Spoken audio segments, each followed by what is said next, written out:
What's up guys? Nandito ako sa daan papunta sa aking friend.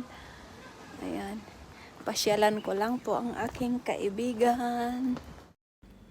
Ayan. Ako na po ay pababa dito sa kanyang trabaho, sa aking kaibigan. At ang dami pong step na lakaran dito sa kanya.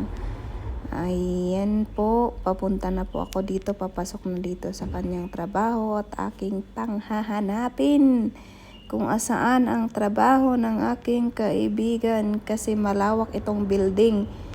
Hindi ko alam kung saan ako papasok kaya aking pong hahanapin. So dito po ako sa kanilang underground.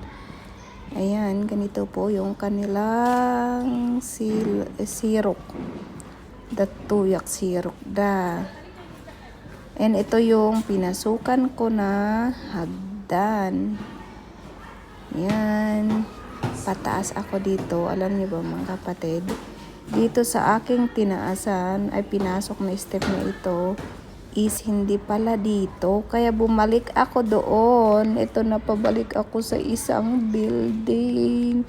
Nakakahiya naman na hindi doon yung pinasok ko. Naku, itong kaibigan ko talaga hindi niya sinabi na dito pala sa una na ito, dito pala, dito yung pasukin ko dapat, hindi ako pumunta doon sa kabila. Nakakahiya ito na patasan na ako doon sa aking kaibigan.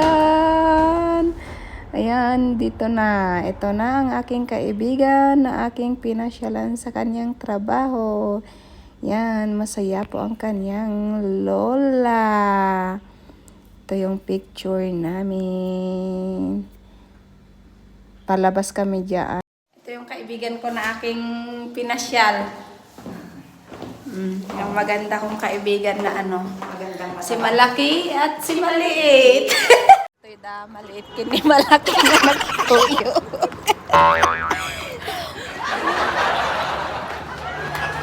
Malaki kini maliit nagtuyo.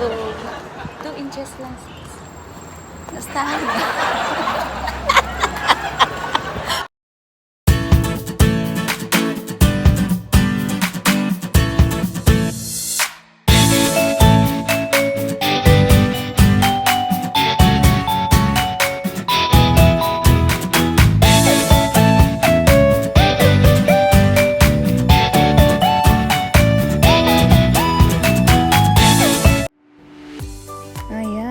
Kainan na po mga kapatid. Ito po ang pangyayari bawat ako ay nagday-day off. So after po ng aming service ay kami po ay nagsalo-salo sa hapagkainan at sabay po kwentuhan at siyahan.